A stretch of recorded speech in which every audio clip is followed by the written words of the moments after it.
Hi there, Zam here for NerdTube. These are my thoughts and spoilers of Old Dads currently on Netflix. So this film has been written, starring, as well as directed by Bill Burr. I never knew he had the directing chops, but he does a good job with this movie. It's made for him. That's why he wrote and starred in this film.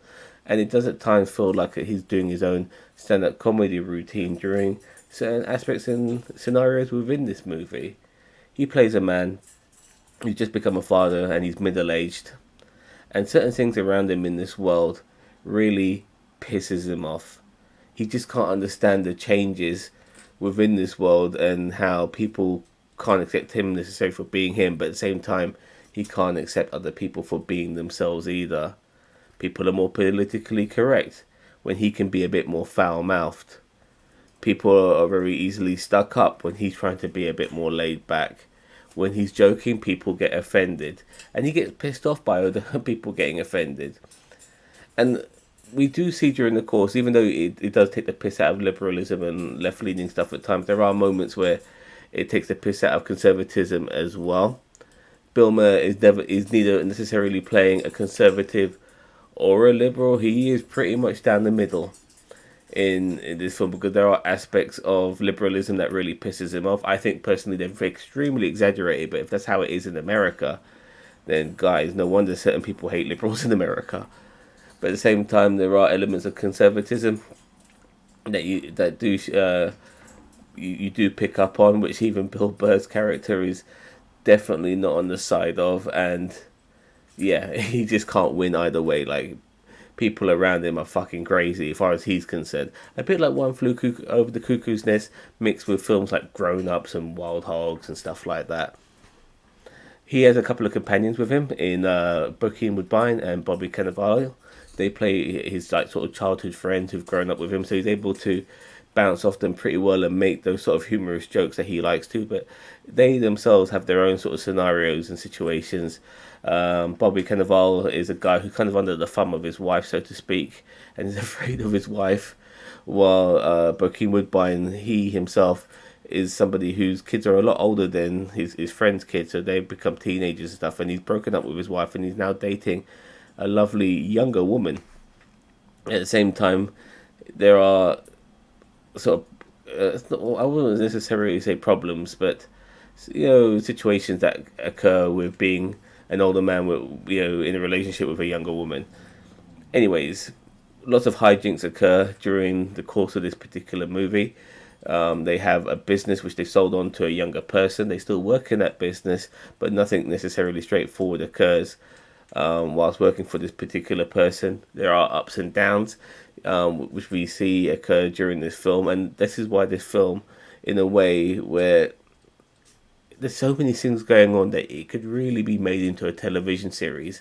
And I almost feel that if this was a television series, it would this trio of guys in the world around them and the people they meet and all of that, everything would be applied so much better in that particular sense.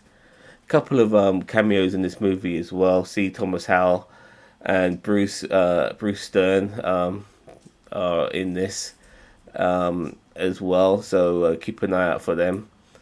And there are moments where our characters kind of end up doing what they get really pissed off with within the world. For example, and I can appreciate this being a cab driver, those electric scooters, they really fucking piss me off. And they piss off our character of Bill Burr as well. But one particular moment, he has to jump on one so he can see the birth of his new kid, and he actually really likes these electric scooters when he ends up riding one. And so it's a full 180 with him regarding somebody who hated these things and now learns to appreciate it.